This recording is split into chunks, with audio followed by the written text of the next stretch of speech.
Excellency President William Ruto, the speakers before me have, of course, laid out very elaborate protocols of those to recognize, so I associate with that.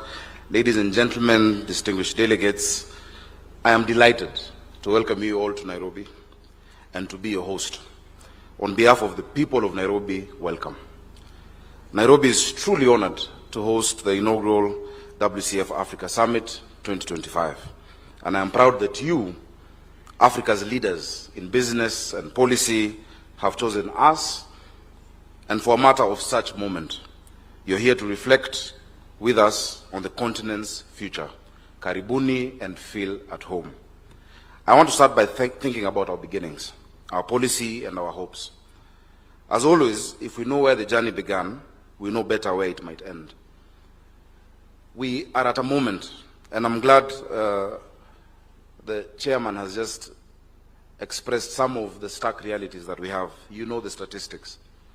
In 1950, 22% of the world's population was in Europe. By 2050, there'll be 7%. But in the same 1950, Africa only had 7% of the global population. In 2050, 1 out of 4 people will be in Africa.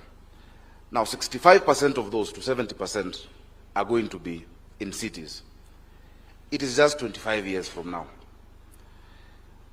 The Economist on January the 11th, an article by John McDermott said that with current trends, 80% of the world's poor will be in Africa by 2030, up from 14% in 1990. It is obvious. With what the chairman has just said, with 3%, only 3% of the world trade coming from Africa, we must do something about it. And so that is why I'm happy that for the next 2 days, you as business leaders, policy makers, are going to have these conversations that are critical and that are momental. This is the right moment for those conversations. Now, it will be remiss of me to have you here without saying a little bit about Nairobi and what we're doing. I must sell my city. Nairobi has long been a hub of innovation and commerce on the African continent. This city is home to thousands of startups, tech incubators, and creative entrepreneurs, all pushing the bounds of the possible. Just like Africa, this is a young city. Our median age is 19. Not far from here, you will find innovation hubs and tech parks where young people, men and women, are developing fintech solutions, health tech applications, and new business models to meet everyday challenges. We in Nairobi have embraced this spirit of innovation and working very closely with the national government.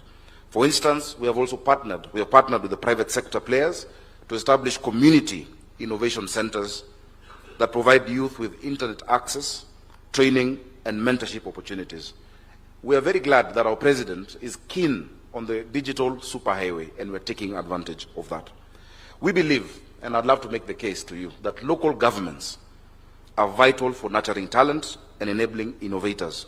When they do, our cities on the continent, from Nairobi to Lagos to Cape Town to Kampala, contribute directly to the broader national and continental goals of digital transformation for growth.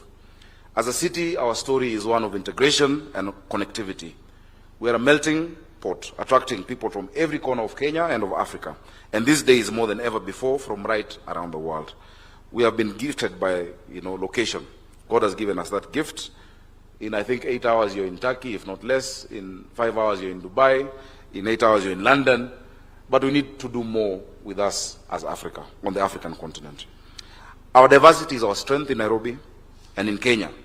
It has made this city a cosmopolitan commercial capital with more than 100 multinational companies, African or East African headquarters located in Nairobi. Those companies are helped and they're buoyed on in their tasks by an army of eager and innovative young Nairobians. I must make a case for you to also invest in Nairobi and to set up your companies. We have become a natural melting point and meeting point for East African trade because of our logistics and infrastructure, like the Jomo Kenyatta International Airport and the Standard Gauge Railway, links us to global and regional markets. Under the Africa Free Continental Trade Area framework, Nairobi is poised to serve as a keynote in the continental trade network, a place where traders, financiers, and industrialists shall connect. As governor, I am focused on enhancing this connectivity even further, improving our road networks in partnership with His Excellency the President, expanding public transport, and planning for smart city initiatives that leverage technology to improve mobility and services. One area that I want to highlight is the importance of public-private sector partnerships in urban development and service delivery. We are ready for business as a city. We have bankable investments for your companies to look at. Our growth has outpaced our public resources, and so collaborating with the private sector is critical and essential for building and maintaining the infrastructure necessary for a modern, competitive city. We have had successful PPPs in sectors like waste management and energy, and we're exploring more models for affordable housing, a pressing need given our expanding urban population. By engaging businesses in these projects, we not only intend and not only are doing that, we are tapping into finance and expertise, but also the solutions are effective and they're more innovative. This summit's emphasis on sustainability resonates with our approach. Our PPPs for urban transit, for instance, aim to introduce greener buses and a commuter rail powered increasingly by clean energy. If you set up camp in Nairobi, your carbon footprint will drastically be reduced, and we know our prerogative on climate action. 93% of the energy in Kenya is renewable. 93%, a mix of hydro and geothermal energy. And so you as a business will be able to reduce your own carbon footprint. We recognize that as we grow economically, we must protect our environment and improve our quality of life. Recently, Nairobi joined the C40 Cities Network to collaborate with other global cities on climate action. We have launched an ambitious campaign together with the President again to plant millions of trees within the city to increase green spaces and mitigate urban heat island effects. And we're rehabilitating our rivers like the Nairobi River, the Ngong River, and the Madare River, which is not only an environmental project, but also an economic one, as clean riverfronts are spurring new businesses and recreational areas. Additionally, we're enforcing regulations on air pollution and promoting the adoption of electric vehicles by setting up pilot electric vehicle charging stations around our city. Our vision is to transform Nairobi into a truly green city that sets an example for sustainable urban living in Africa. Crucially, inclusivity is at the heart of Nairobi's development agenda. A city's progress is meaningful only if all residents feel its benefits. And I think you could say the same about your businesses. We have programs targeted at empowering women and youth in business, such as the Nairobi Women in Business Initiative, which provides training and small grants to women entrepreneurs in informal settlements, and youth talent programs that connect young innovators to angel investors. I think in the last year, Nairobi got the highest level of investments in the startups on the continent, and we hope to reclaim that space. I know Nigeria are hurtling closely behind us, and so is South Africa, but we will run. You know, Kenyans, you can't beat us in running. And so we are running far ahead. In fact, Your Excellency, I heard that in the next Olympics, they have said they're changing the name of the marathon. It is now called Chase the Kenyans, just because of that. And so we'll keep running ahead on the continent. And that friendly competition is what we should have. We are not competing against each other, but spurring each other to move forward. In Nairobi, we're also simplifying the process of starting and running a business. In the past year, we've rolled out an online single business permit system and sharply cut approval times for permits in partnership with the Kenya National Chamber of Commerce and Industry. Now, a small trader can now get their license in a matter of minutes, not weeks, right from their mobile phone. You log in, you open an account, you get a license, and you print it for yourself wherever you are in the city of Nairobi. Thank you. We are cutting red tape and fighting corruption at City Hall because, you know, a fair and transparent environment is what allows businesses to flourish. When a city befriends its entrepreneurs, it attracts and concentrates creativity and investment. And concentrating talent in one place is absolutely central to urban growth. Ladies and gentlemen, in a good film, the location itself is itself a character.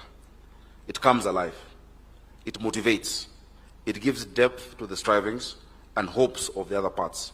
That is Nairobi. It's not just a backdrop for the reflection you begin today. If you let it, it will speak back to you. And not just today. We are and we will remain players in Africa's great drama of integration, innovation, and growth. Just as Africa's climate position was agreed under our skies in Nairobi at the Africa Climate Summit, so too will many more of the continent's consequential decisions be taken here. In closing, I'd like to invite all our guests, local and international, to take some time, if your schedules allow, to explore Nairobi beyond the conference halls. Meet our entrepreneurs at the Nairobi Innovation Week Expo that is happening this week. Visit our Nairobi National Park, where conservation meets tourism. In fact, it's the only park, natural park, where you will find animals in their untouched habitat, how God made it, and at the backdrop of the skyline of a capital city. It's the only one in the world, and it is right next to you. Of course, the president will tell you that you might, in the evening, come across a lion, or a cheetah. Please just say hi. They're absolutely harmless. Enjoy our cultural scene. Sample the diversity of Kenyan cuisine in our restaurants. You will find a city that is dynamic, resilient, and welcoming. A city that embodies the optimism that we all share for Africa's future. I once again thank the organizers for choosing Nairobi as the host city. We do not take this honor for granted. My administration will continue to work hand in hand with the national government, and I truly must thank the President for setting the pace when it comes to working with businesses. The President of the Kenya Chamber of Commerce, you forgot to tell the people, he is called Dr. Ruto, and our President is called Dr. Ruto, but they're not related. He should be the one to say it, but they share much more in common. They believe in what businesses can do and what the private sector can do. Thank you, Excellency, and I think it deserves a round of applause for leading from the front. And so we'll continue working with the Chamber, Dr. Ruto, the smaller one, and with international partners to ensure that the ideals discussed here are implemented for the benefit of our citizens. Together, let us make Africa's global future a reality, one city, one community at a time. Enjoy your stay in Nairobi. Thank you very much. Allow me to invite the Cabinet Secretary, Wycliffe Oparanya, who will also recognize other government officials present here. Let us give him a round of applause as he comes up.